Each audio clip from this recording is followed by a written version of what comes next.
Hi dears, അസ്സലാമു അലൈക്കും. ഇന്ന് ഞാൻ വന്നിട്ടുള്ളത് ഒരു റിക്വസ്റ്റഡ് വീഡിയോ ആയിട്ടാണ്. നമ്മൾ വീട്ടിൽ ഫ്രിഡ്ജ് എത്ര ചെറുതാണെങ്കിലും നമുക്കതിനകത്ത് ഒരുപാട് സാധനങ്ങൾ സ്റ്റോർ ചെയ്യാനായിട്ട് പറ്റും. അപ്പോൾ അങ്ങനത്തെ ഒരു വീഡിയോ ചെയ്യാമെന്ന് ചോദിച്ചിട്ടുണ്ടായിരുന്നു. അപ്പോൾ അവർക്കൊക്കെ വേണ്ടിയിട്ടാണ് ഇന്ന് ഞാൻ വന്നിട്ടുള്ളത്. അപ്പോൾ നമുക്ക് വീഡിയോയിലോട്ടേക്ക് പോകാം. നമുക്കപ്പോൾ ആദ്യം ഫ്രീസറിലേക്ക് സെറ്റ് ചെയ്യാനുള്ള സാധനങ്ങൾ നോക്കാം. ഞാനിവിടെ കുറച്ച് മീൻ വാങ്ങിച്ച് വെച്ചിട്ടുണ്ട്. ഇത് ഞാൻ ഇതുപോലുള്ളൊരു ടൈറ്റ് കണ്ടെയ്നറിലാക്കിയിട്ട് വെച്ചിട്ടുള്ളത് കേട്ടോ. പിന്നെ അതുപോലെ തന്നെ കുറച്ച് മീൻ ഞാൻ മസാല തേച്ചിട്ടും വെച്ചിട്ടുണ്ട് പൊരിക്കാനായിട്ടുള്ളത്. അപ്പോൾ അതും ഞാൻ ഇതേപോലുള്ളൊരു കണ്ടെയ്നറിലാണ് വെച്ചിട്ടുള്ളത്. ഇങ്ങനെ ആകുമ്പോഴേ നമുക്ക് പുറത്തേക്ക് സ്മെല്ല് വരില്ല. അപ്പോൾ അതിന് വേണ്ടിയിട്ടാണ് കേട്ടോ ഇങ്ങനെ സ്റ്റോർ ചെയ്യുന്നത്. ഇനി ഫ്രീസറിൽ വെക്കാനുള്ള മറ്റൊരു സാധനമാണ് ഇത് വിപ്പിംഗ് ക്രീമാണ്. ഇത് ഞാൻ ഫ്രീസറിൽ തന്നെയാണ് സൂക്ഷിക്കാറ്. പിന്നെ കുറച്ച് ചീസ് വാങ്ങിച്ചിട്ടുണ്ട്. ഇത് പിന്നെ ചോക്ലേറ്റ് ബാറാണ്. അപ്പോൾ എൻ്റെ കയ്യിലുള്ളത് കഴിഞ്ഞപ്പോൾ പുതിയതായിട്ട് ഇപ്പോൾ വാങ്ങിച്ചുള്ളതാണ്. വൈറ്റ് ചോക്ലേറ്റ് ബാറും ബ്ലാക്കും ആണുള്ളത്. അപ്പോൾ ഇതും ഞാൻ ഫ്രീസറിൽ തന്നെയാണ് സെറ്റ് ചെയ്യുന്നത്. ഇത് മുകളുടെ കുറച്ച് മിഠായികളാണ്. ഇതെല്ലാം ചോക്ലേറ്റ് ആയതുകൊണ്ട് നമുക്ക് ഇതും ഫ്രീസറിൽ തന്നെ സെറ്റ് ചെയ്യേണ്ടതായിട്ടുണ്ട്. അപ്പോൾ നമുക്കിതൊക്കെ ആദ്യം എങ്ങനെ സെറ്റ് ചെയ്യുന്നതെന്നുള്ളത് നോക്കാം. അപ്പോൾ ഇതിനകത്തുള്ള സ്പേസിൽ നമുക്കിതെല്ലാം സെറ്റ് ചെയ്യേണ്ടതായിട്ടുണ്ട്. അപ്പോൾ നമുക്ക് ആദ്യം നമ്മുടെ മസാല തേച്ചിട്ടുള്ള ആ ഒരു കണ്ടെയ്നേഴ്സ് അതിൻ്റെ അരിയിലായിട്ട് വെച്ചെടുത്തിട്ട് അതിൻ്റെ അടുത്തുള്ള ഒരു ഗ്യാപ്പിലേക്ക് നമുക്ക് നമ്മുടെ വിപ്പിംഗ് ക്രീം വെച്ചെടുക്കാം.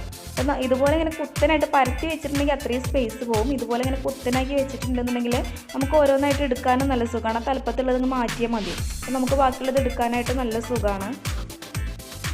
ബാക്കിയുള്ള ഈ സ്പേസിൽ ഞാൻ ചീസ് വെച്ചെടുക്കുന്നുണ്ട്. അവിടെ തന്നെ ഞാൻ മിഠായിയും വെച്ച് കൊടുക്കുന്നുണ്ട്. അപ്പോൾ ഫ്രീസർ ഇവിടെ സെറ്റായി. ഇനി നമുക്ക് വെജിറ്റബിൾസൊക്കെ ഒന്ന് സെറ്റ് ചെയ്യാം. അപ്പോൾ അതിനായിട്ട് ഞാനിവിടെ കുറച്ച് തക്കാളി എടുത്തിട്ട് കഴുകി വെച്ചിട്ടുണ്ട്. കഴുകി വെച്ചതിന് ശേഷം ഞാനൊരു മൈക്രോ ഫൈബറിൻ്റെ ക്ലോത്ത് എടുത്തിട്ട് നന്നായിട്ട് അതിൻ്റെ വെള്ളമൊക്കെ തുടച്ചെടുക്കുന്നുണ്ട്. അപ്പോൾ ഞാൻ ഇങ്ങനെ തന്നെയാണ് ചെയ്യാറ്. പച്ചക്കറി കൊണ്ടുവന്നിട്ടുണ്ടെന്നുണ്ടെങ്കിൽ ഇതേപോലെ തക്കാളി മുളകെല്ലാം ഞാൻ കഴുകിയിട്ടാണ് വെക്കാറ്. കഴുകി തുടച്ച് വെച്ചിട്ടുണ്ടെങ്കിൽ നമുക്ക് കിച്ചൺ വർക്കും പെട്ടെന്ന് കഴിയും. കാരണം ഇതിങ്ങനെ ഓരോന്ന് എടുക്കുന്ന ടൈമിൽ അതിങ്ങനെ കഴുകി എടുക്കേണ്ട ആവശ്യമില്ല. ഇത് ഓൾറെഡി കഴുകി നമ്മളെല്ലാം സെറ്റാക്കി വെക്കുന്നതുകൊണ്ട് നമുക്ക് കിച്ചൺ വർക്ക് നല്ല ഈസി ആയിട്ട് കഴിക്കാൻ പറ്റും. അപ്പോൾ ഇതുപോലെയുള്ള നല്ല കോട്ടൻ്റെ തുണിയെങ്കിലും വെച്ചിട്ട് നിങ്ങൾ തുടച്ചെടുക്കണം കേട്ടോ. ഇല്ലാന്നുണ്ടെങ്കിൽ നമുക്ക് ആ ഒരു വെള്ളത്തിൻ്റെ ഈർപ്പം ഇരുന്നിട്ടുണ്ടെങ്കിൽ പെട്ടെന്ന് അത് ഇതായി പോകും, അതായത് ചീഞ്ഞു പോകും. അപ്പോൾ എല്ലാം സെറ്റാക്കിയിട്ടുണ്ട്. ഇനി നമുക്കിതൊന്ന് അടച്ചിട്ട് ഇതേപോലെ തന്നെ ഒന്ന് മാറ്റി വെക്കാം. ഇനി ഞാനിവിടെ കുറച്ച് മുളക് എടുത്തിട്ടുണ്ട്. അത് നന്നായിട്ട് കഴുകി വൃത്തിയാക്കിയതിന് ശേഷം നമുക്ക് ഇതേപോലെ തന്നെ ഞെട്ടിയൊക്കെ ഒന്ന് കളഞ്ഞു കൊടുക്കാം. നമ്മളിങ്ങനെ ഞെട്ടി കളയുന്നത് എന്തിനാണെന്ന് വെച്ചിട്ടുണ്ടെങ്കിൽ ഇങ്ങനെ ഞെട്ടി കളഞ്ഞ് വെച്ചിട്ടുണ്ടെങ്കിൽ ഒരുപാട് ദിവസം നമുക്ക് ഒരു കുഴപ്പമില്ലാണ്ട് സ്റ്റോർ ചെയ്ത് വെക്കാൻ പറ്റും കേട്ടോ. പെട്ടെന്നൊന്നും ചീഞ്ഞു പോവില്ല. അപ്പോൾ നിങ്ങൾ ശ്രദ്ധിക്കേണ്ടത് എന്താണെന്ന് വെച്ചിട്ടുണ്ടെങ്കിൽ നമ്മളിത് ഞെട്ടി കളഞ്ഞതിന് ശേഷം ഒരിക്കലും കഴുകരുത്. അങ്ങനെ ആകുമ്പോൾ അതിനകത്തിൽ എന്തെങ്കിലും ഹോൾ ഉണ്ടെന്നുണ്ടെങ്കിൽ ആ ഹോൾസിലേക്കൊക്കെ വെള്ളം കയറാനുള്ള ചാൻസ് ഉണ്ട്. അപ്പോൾ അതുകൊണ്ട് നമ്മൾ കഴുകി വൃത്തിയാക്കിയതിന് ശേഷം മാത്രം ഇതുപോലെ ഞെട്ടി കളഞ്ഞു കൊടുക്കുക. എന്നിട്ട് നല്ലൊരു ടൈറ്റ് കണ്ടെയ്നറിലായിട്ട് നമ്മൾ അടച്ചു വെച്ചിട്ടുണ്ടെങ്കിൽ ഒരുപാട് ദിവസം നിൽക്കും കേട്ടോ പച്ചക്കറി. അപ്പോൾ മുളകൊക്കെ വെക്കാൻ വേണ്ടിയിട്ട് ഞാൻ ഇങ്ങനെ ഒരു കണ്ടെയ്നറാണ് എടുത്തിട്ടുള്ളത്. ഈ കണ്ടെയ്നർ എനിക്ക് നല്ല യൂസ്ഫുള്ളാണ് കേട്ടോ. ഇതിനകത്ത് ഇങ്ങനെ 3 ഷെൽഫാണുള്ളത്. അപ്പോൾ ഇതിനകത്ത് ഓരോ ഷെൽഫിലും ഓരോ സാധനങ്ങളാണ് ഞാൻ ഇട്ട് വെക്കാറ്. അപ്പോൾ ഇതിൻ്റെ ഏറ്റവും ടോപ്പിലായിട്ടാണ് ഞാൻ മുളക് ഇട്ട് വെക്കാറ്. അപ്പോൾ നമുക്ക് അതൊന്ന് സെറ്റ് ചെയ്തെടുക്കാം. അപ്പോൾ ഞാൻ മുളകെല്ലാം ഇതുപോലെ നമ്മുടെ മൈക്രോ ഫൈബറിൻ്റെ ക്ലോത്ത് വെച്ചിട്ട് നന്നായിട്ട് തുടച്ച് വൃത്തിയാക്കിയതിന് ശേഷം അതിലേക്ക് സെറ്റ് ചെയ്ത് കൊടുക്കുന്നുണ്ട്.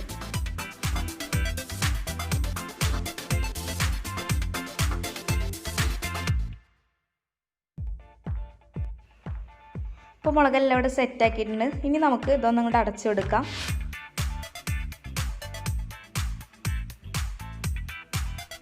ഇനി അതിൻ്റെ താഴത്തെ തട്ടിൽ ഞാൻ ഇഞ്ചിയാണ് ഇട്ട് വെക്കാറ്. അപ്പോൾ ഇഞ്ചി ഞാൻ അതിൻ്റെ താഴത്തെ തട്ടിൽ ഞാൻ സെറ്റ് ചെയ്ത് വെക്കുന്നുണ്ട്. അപ്പോൾ ഇതുപോലുള്ളൊരു തട്ട് തന്നെ വേണമെന്നൊന്നുമില്ല. നിങ്ങൾക്ക് ഏതാണ് എടുക്കുന്നതെന്നുണ്ടെങ്കിലും ചെറിയ ചെറിയ പാത്രങ്ങൾ ഇങ്ങനെ അട്ടിക്ക് വെക്കാൻ പറ്റുന്ന നല്ല പാത്രങ്ങൾ എടുക്കുകയാണെന്നുണ്ടെങ്കിൽ നമുക്ക് അത്രയും സ്പേസ് ലാഭിക്കാം. ഇനി ഇവിടെ കുറച്ച് പച്ചക്കറികളൊക്കെ ഞാൻ വാങ്ങിച്ചിട്ടുണ്ട്. കൂടുതലൊന്നും ഞാൻ വാങ്ങിച്ചിട്ടില്ല കേട്ടോ. കാരണം ഇവിടെ പച്ചക്കറി വണ്ടികൾ ഇങ്ങനെ ആഴ്ചയിൽ വരുന്നതുകൊണ്ട് കുറച്ച് പച്ചക്കറിയെ വാങ്ങിച്ചിട്ടുള്ളൂ. അപ്പോൾ ഞാൻ ആദ്യം വാങ്ങിച്ച പച്ചക്കറികളാണ് ഈ കാണുന്നതൊക്കെ. ഇനി നമുക്ക് ഇതെല്ലാം ഒന്ന് സെറ്റ് ചെയ്ത് വെക്കണം. അപ്പോൾ നമുക്ക് ആദ്യം ഈ കോളിഫ്ലവറിൻ്റെ ഈ ഒരു ലീഫെല്ലാം ഒന്ന് കട്ട് ചെയ്ത് കളയണം. കോളിഫ്ലവറൊക്കെ നമ്മൾ ഈ ലീഫ് കൊടുക്കുന്ന വെച്ചിട്ടുണ്ടെങ്കിൽ കോളിഫ്ലവറിലൊക്കെ പൊതുവേ പുഴു വരാനുള്ള ചാൻസ് നല്ലോണം ഉണ്ട്. ഈ ഒരു ലീഫും കൂടെ വെച്ചിട്ടുണ്ടെങ്കിൽ നമുക്ക് പെട്ടെന്ന് പുഴു വരും. അപ്പോൾ അതുകൊണ്ട് നമുക്ക് ആദ്യം ഇതിൻ്റെ ലീഫൊക്കെ ഒന്ന് കട്ട് ചെയ്ത് കളയാം. അതിനുശേഷം നമുക്ക് നമ്മൾ വെജിറ്റബിൾസൊക്കെ ഒന്ന് സെറ്റ് ചെയ്യാം. അപ്പോൾ അതിനായിട്ട് ഞാൻ ഫ്രിഡ്ജിൻ്റെ നമ്മളെ താഴത്തെ തട്ടുണ്ടല്ലോ വെജിറ്റബിൾസൊക്കെ ഇട്ട് വെക്കുന്ന ആ തട്ടിലിൻ്റെ നല്ല അരുവിൽക്കായിട്ട് ആദ്യം ഞാൻ ഇതേപോലെ ക്യാരറ്റ് ഇട്ട് കൊടുക്കുന്നുണ്ട്. അപ്പോൾ ഒന്നായിട്ട് ഇങ്ങനെ പരത്തി പിടിച്ചിടരുത്, അതാകുമ്പോൾ നമുക്ക് എടുക്കാനും ബുദ്ധിമുട്ടാണ്. ഒരു അരുവിലായിട്ട് ഇതേപോലെ ഇട്ട് കൊടുക്കുക. അതിനുശേഷം നമ്മുടെ മത്തങ്ങ ഇതേപോലെ ഇങ്ങനെ വെച്ച് കൊടുക്കുന്നുണ്ട്. അപ്പോൾ അതും പരത്തി വെക്കണ്ട, പരത്തി വെക്കാതെ ഇങ്ങനെ കുത്തനെ വെച്ചിട്ടുണ്ടെന്നുണ്ടെങ്കിൽ നമുക്കത് അപ്പുറത്തേക്ക് പോവില്ല, അപ്പുറത്ത് വേറെ സാധനങ്ങൾ വെക്കാം.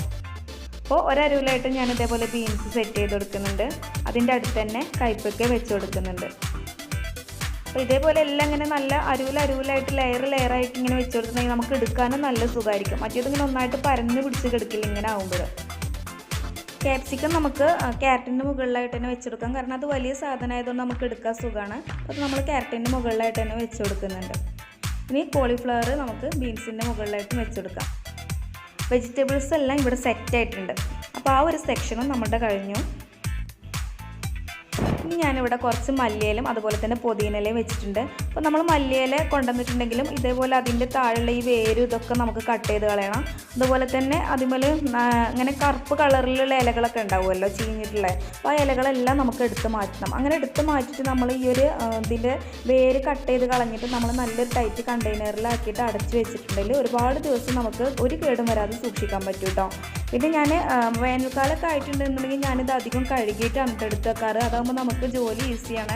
എല്ലാം കഴുകി നല്ല വെള്ളം തോർന്നിട്ട് കണ്ടെയ്നറിലാക്കിയിട്ട് എടുത്ത് വെക്കാറുണ്ട്. ഇപ്പോൾ വർഷക്കാലം ആയതുകൊണ്ട് അങ്ങനെ ചെയ്യാറില്ല. അപ്പോൾ ഇതേപോലെ ഞാനൊരു ബൂസ്റ്റിൻ്റെ കുപ്പിയാണ് എടുത്തിട്ടുള്ളത് ഇത് ഇട്ട് വെക്കാനായിട്ട്. ഇതുപോലെ നമുക്ക് നമ്മുടെ തണ്ട് താഴേക്ക് വരുന്ന രീതിയിൽ തന്നെ ഇതിട്ട് എടുക്കാം. അപ്പോൾ നമുക്ക് മുകളിലായിട്ട് ഇതെടുക്കാനായിട്ട് നല്ല സുഖമായിരിക്കും. നമുക്ക് വേണമെന്നുണ്ടെങ്കിൽ കുറച്ച് ഭാഗം പൊക്കിയിട്ട് അതിൽ നിന്ന് എടുത്ത് കട്ട് ചെയ്തെടുക്കാൻ നല്ല സുഖമാണ്. അതുപോലെ തന്നെ പുതിനയില ഞാൻ മറ്റേ കണ്ടെയ്നറിലാക്കിയിട്ട് വെക്കുന്നുണ്ട്. ഇനി നമുക്ക് കറിവേപ്പില ഒന്ന് സെറ്റ് ചെയ്തെടുക്കാം. അപ്പോൾ ഞാനത് ഇതേപോലെ തണ്ടൊക്കെ വേറെടുത്തിട്ട് ലീഫ് മാത്രമായിട്ടാണ് ഇട്ട് വെക്കുന്നത്. അപ്പോൾ ഇങ്ങനെ ചെയ്തിട്ടുണ്ടെങ്കിൽ നമ്മുടെ കറിവേപ്പില കുറേ ദിവസം ഒരു കേടും വരാതെ സൂക്ഷിക്കാൻ പറ്റും കേട്ടോ. എല്ലാവരും ഞാനീ പറയുന്ന ടിപ്സൊക്കെ എല്ലാവരും ട്രൈ ചെയ്തിട്ട് നിങ്ങൾക്ക് യൂസ്ഫുൾ ആണെന്നുണ്ടെങ്കിൽ ഒന്ന് കമൻറ്റ് ഇട്ടേക്കണേ.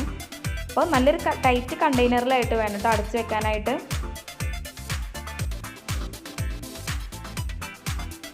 ഇനി കുറച്ച് സോസുകളാണ് ഞാൻ കാണിക്കുന്നത്. ഇത് കുറച്ച് തൈര് വാങ്ങിച്ചിട്ടുണ്ട്, പാലുണ്ട്, പിന്നെ chilli sauce, tomato sauce, soya sauce, അങ്ങനെ എല്ലാ സാധനങ്ങളും ഉണ്ട്. അപ്പോൾ ഇതൊക്കെ നമുക്കൊന്ന് സെറ്റ് ചെയ്ത് വെക്കാൻ. നമുക്ക് ആദ്യം നമ്മുടെ തക്കാളിൻ്റെ ഒരു ബൗൾ ഇങ്ങനെ നല്ല അരുക്കായിട്ട് വെക്കാം. അപ്പോൾ അതിൻ്റെ അടുത്ത് തന്നെ നമ്മുടെ പച്ചമുളകിൻ്റെ ആ ഒരു സെക്ഷനും അതിൻ്റെ അടുത്ത് തന്നെ ആയിട്ട് വെക്കാം. ഇനി നമ്മുടെ ആ ഒരു പച്ചക്കറിൻ്റെ മുകളിലായിട്ടുള്ള ഗ്ലാസ് ഉണ്ടല്ലോ, ഗ്ലാസിൻ്റെ അത് മുകളിൽ നമുക്ക് നമ്മുടെ പാലും തൈരും വെച്ചെടുക്കാം. കാരണം അത് തീരെ വെയിറ്റ് ഇല്ലാത്തതല്ലേ, അപ്പോൾ നമുക്ക് ഗ്ലാസിൻ്റെ മുകളിൽ വെക്കുന്നതുകൊണ്ട് ഒരു കുഴപ്പമില്ല. ഇനി നമുക്ക് നമ്മുടെ മുട്ടൊക്കെ ഒന്ന് ഏറ്റവും ടോപ്പിലായിട്ട് ഡോറിൻ്റെ ടോപ്പിലായിട്ട് സെറ്റ് ചെയ്ത് കൊടുക്കാം.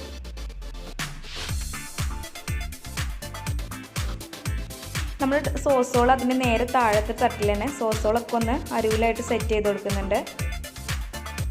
പിന്നെ ഇതിൻ്റെ ഒരു സൈഡിലായിട്ട് ഞാൻ മിൽക്ക് മെയ്ഡും കൂടെ വെച്ചെടുക്കുന്നുണ്ട്. അതുപോലെ തന്നെ ഏറ്റവും താഴത്തെ തട്ടിലാണ് കേട്ടോ ഞാൻ കറിവേപ്പിലും അതുപോലെ തന്നെ മല്ലിയിലൊക്കെ വെക്കുന്നത്. അതിൻ്റെ അടുത്ത് തന്നെ ഞാൻ നന്നാരി സർബത്തിൻ്റെ ഒരു കുപ്പി കൂടെ വെച്ചെടുക്കുന്നുണ്ട്. പിന്നെ നമ്മുടെ ഗ്ലാസിൻ്റെ മുകളിലായിട്ട് ഞാൻ ഒരു പാക്കറ്റ് ബ്രെഡും വെക്കുന്നുണ്ട്. ഇത് കുറച്ച് പുഡിങ്ങിൻ്റെ പൊടികളാണ് കേട്ടോ. അപ്പോൾ എല്ലാ ഐറ്റംസ് പുഡിംഗ് പൊടികളും ഉണ്ട്. പിന്നെ അതുപോലെ തന്നെ പൊടികളൊക്കെ ഞാൻ ഇതിനകത്ത് തന്നെയാണ് കേട്ടോ വെക്കാറുള്ളത്. കാരണം എന്താണെന്ന് വെച്ചിട്ടുണ്ടെങ്കിൽ പുറത്ത് വെച്ചിട്ട് ഒരു തവണ എൻ്റെ കേട് വന്നു. അപ്പോൾ ഞാൻ അതിന് ശേഷം ഫ്രിഡ്ജിലാണ് സ്റ്റോർ ചെയ്യാറുള്ളത്. അപ്പോൾ നമ്മുടെ ഫ്രിഡ്ജ് സെറ്റിങ്സ് ഇവിടെ നല്ല അടിപൊളിയായിട്ടുണ്ട്. അപ്പോൾ എല്ലാ സെറ്റിങ്സും കഴിഞ്ഞു, നിങ്ങൾക്ക് കാണാൻ പറ്റുന്നുണ്ടാവും. ഒരുപാട് സ്പേസ് ഇനിയും നമുക്ക് ബാക്കിയായിട്ടുണ്ട്. അപ്പോൾ ഇനി നമുക്ക് നമ്മുടെ ഫുഡൊക്കെ ബാലൻസ് വരുന്നത് വെക്കാനും അതുപോലെ തന്നെ ഇനി എന്തെങ്കിലും ഒരുപാട് സാധനങ്ങൾ ഇനിയും നമുക്ക് വെക്കാനായിട്ട് പറ്റും. അപ്പോൾ ഇത്രയൊക്കെയാണ് നമ്മുടെ ഫുഡ് സ്റ്റോറേജ് എന്ന് പറയുന്നത്. അപ്പോൾ നിങ്ങൾ ഇതേപോലെ ഒന്ന് എല്ലാവരും ട്രൈ ചെയ്ത് നോക്കണം. ട്രൈ ചെയ്തിട്ട് നിങ്ങളുടെ കമൻറ്റ്സ് എല്ലാവരും ഒന്ന് അറിയിക്കണം. നമുക്ക് ഒരുപാട് നമ്മൾ ഫ്രിഡ്ജ് എത്ര ചെറുതാണെന്നുണ്ടെങ്കിലും നമുക്ക് അതിനകത്ത് ഒരുപാട് സാധനങ്ങൾ സ്റ്റോർ ചെയ്ത് വെക്കാനായിട്ട് പറ്റും. അപ്പോൾ തന്നെ ഞാൻ ഇത്രയും സാധനങ്ങൾ വെച്ചിട്ട് ഇതിനകത്ത് ഒരുപാട് സ്പേസ് ഇനിയുണ്ട്.